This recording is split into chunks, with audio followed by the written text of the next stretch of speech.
आप ये सब ऑब्जेक्टिव क्वेश्चन पढ़ लेते हैं तो मैं 100% गारंटी लेता हूँ कि क्लास 10 के बोर्ड एग्जाम में आपका सबसे अधिक मार्क्स आएगा हिंदी में। स्वागत है आप लोगों को फिर से एक नई वीडियो में। आज की इस वीडियो में आप लोग को मैं बताऊंगा क्लास 10 की जो हिंदी की पहला बुक है क्षितिज, ठीक ना। पहला बुक जो है क्षितिज, उसमें एक कहानी है लखनवी अंदाज, ठीक ना, लखनवी अंदाज। उसके लेखक जो है वो असपाल है। कौन है? असपाल द्वारा ये लिखा गया है, ठीक ना। उसके लेखक असपाल है। तो इस कहानी लखनवी अंदाज के वेरी वेरी इंपॉर्टेंट क्वेश्चन, कहने का मतलब महत्वपूर्ण प्रश्न, कौन सा प्रश्न? महत्वपूर्ण प्रश्न सेट करके आए हैं। ये सब क्वेश्चन जो है वो टर्म वन के एग्जाम में पूछा जाता है, ठीक है। टर्म वन के एग्जाम में सेम इसी प्रकार का क्वेश्चन पूछा जाता है। तो वीडियो के साथ बने रहे। ये 2 मिनट के वीडियो को अगर आप फुल वॉच कर लिए तो हो सकता है आपका जो लखनवी अंदाज से जितना भी क्वेश्चन हो, जितना भी डाउट हो, वो आप लोग का क्लियर हो जाए। वीडियो शुरू करने से पहले एक रिक्वेस्ट है कि चैनल पर नए हैं तो चैनल को पहला काम सब्सक्राइब करें। पहला काम आप लोग का यही होना चाहिए कि सब्सक्राइब कीजिए, क्योंकि मैं फ्री में सब चीज पढ़ा रहा हूँ, ठीक ना। एक भी रुपया आपसे मैं नहीं ले रहा हूँ, एकदम फ्री में पढ़ा रहा हूँ। फ्री में पढ़ने में भी आप लोग को दिक्कत होता है, एकदम सब्सक्राइब कीजिए चैनल को।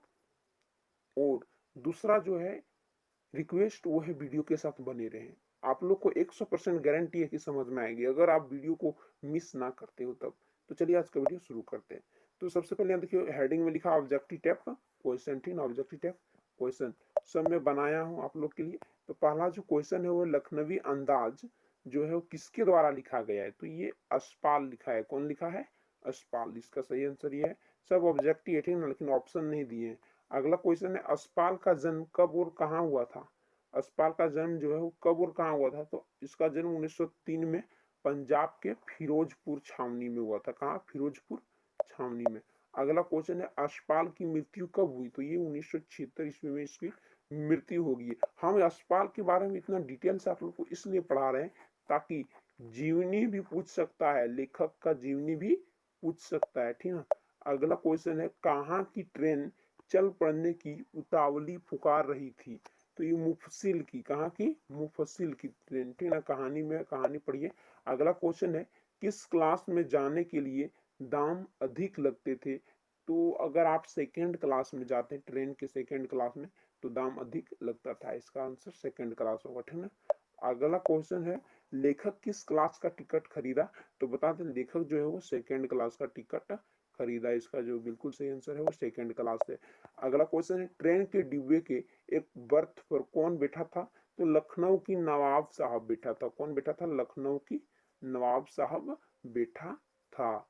इसका आंसर है। अगला क्वेश्चन है लखनऊ की नवाब जिस बर्थ पर बैठा था वहां क्या रखे थे नवाब साहब ने? तो नवाब साहब ने वहां क्या रखे थे? तो दो ताजे चिकने खीरे रखे थे। क्या रखे थे? दो ताजे चिकने खीरे तौलिए में रखे थे। कहाँ? तौलिए में, ठीक है, खीरे रखे थे। अगला क्वेश्चन है नवाब साहब अकेले यात्रा करने के लिए किस क्लास का टिकट खरीदा था? तो इस सेकंड क्लास का, अकेले यात्रा करने के लिए सेकंड क्लास का टिकट खरीदा था। आप लोग कहानी पढ़िए, मैं एक एक लाइन से, ठीक ना, कहानी के एक एक लाइन से क्वेश्चन में बनाया हूँ, ठीक ना। इससे एक भी क्वेश्चन बाहर नहीं आएगा, गारंटी है। लखनवी अंदाज से जितना भी क्वेश्चन आएगा, जितना मैं बताऊंगा उतना ही आएगा, उससे बाहर एक भी नहीं आएगा। इसलिए वीडियो को फुल वॉच कीजिए। अगला क्वेश्चन है नवाब साहब ने लेखक को क्या कहकर संबोधित किया?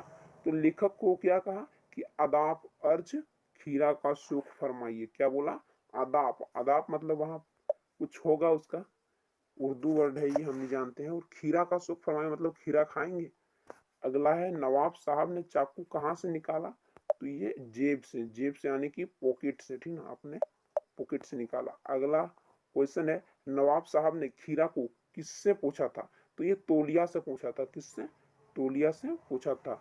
अगला क्वेश्चन की ओर चले तो अगला क्वेश्चन है नवाब साहब ने खीरा को धोने के लिए लोटा कहाँ से उठाया? तो ये जिसका जो आंसर है वो सीट के नीचे से, ट्रेन के सीट के नीचे से लोटा उठाया, ठीक ना।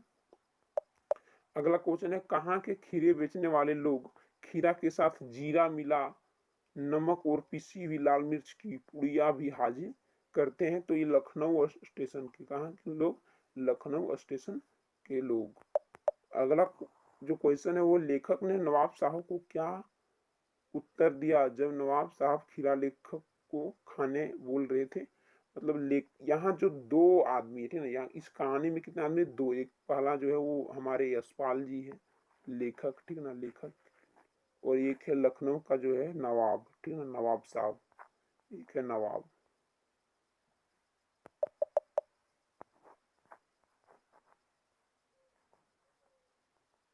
इसमें दो लोग हैं। तो लेखक जो है उसका नाम है यशपाल, ठीक ना,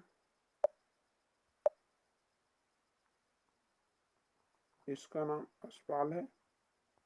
तो ये दोनों जो था वो ट्रेन में बैठा था, कहाँ, दोनों ट्रेन में, सेकेंड क्लास में बैठा था। तो इसके पास खीरा था और ये शांत बैठा था, ये खीरा खाने, मतलब खाने का जो हट था वो कर रहा था कि इस आदमी को भी बोले कि ये भी लेगा क्या।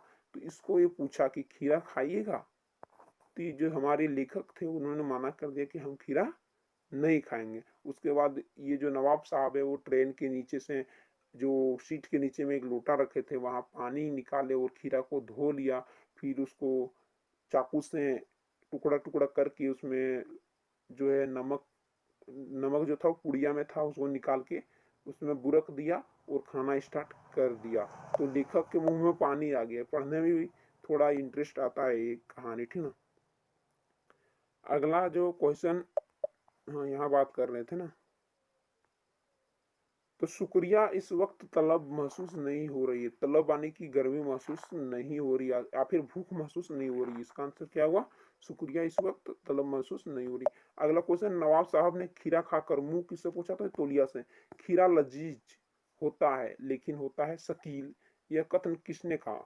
तो ये किसने कहा, नवाब साहब ने, क्योंकि हमारे यशपाल जो थे, यशपाल जी, ये तो उतना उर्दू नहीं जानते थे। लेकिन नवाब साहब जो थे वो उर्दू जानते थे। तो ये उर्दू वर्ड है, ठीक ना, उर्दू शब्द है। तो उर्दू कौन कहा यहाँ, नवाब साहब ने। तो इसका आंसर क्या होगा, नवाब साहब ने। अगला जो क्वेश्चन है वो है, नवाब साहब ने खीरा का फाकों को रसवादन रसवादन कर रहा फेंका, कर कर फेंका, कर रसवादन कर कहाँ फेंका। तो एक खिड़की के बाहर फेंका, ठीक ना, खिड़की के बाहर फेंका। तो ये हो जाएगा आज का जो इम्पोर्टेंट क्वेश्चन है। तो पसंद आए तो एक लाइक करें और चैनल पर नए तो चैनल को सब्सक्राइब जरूर करें। और साथ ही साथ मैं आप लोग को बता देता हूँ, हमारे चैनल में जो है क्लास 10 का, ठीक ना, क्लास 10 का जितना भी कोर्स है वो कंप्लीट करवा दिया जाएगा, वीवीआई क्वेश्चन का, और क्लास 9 का भी।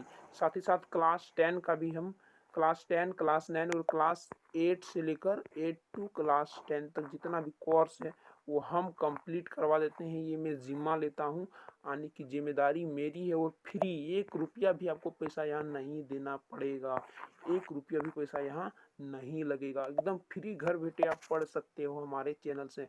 तो चैनल के साथ जुड़े रहें, मिलते हैं अगली वीडियो में, तब तक के लिए जय हिंद, जय भारत, वंदे मातरम।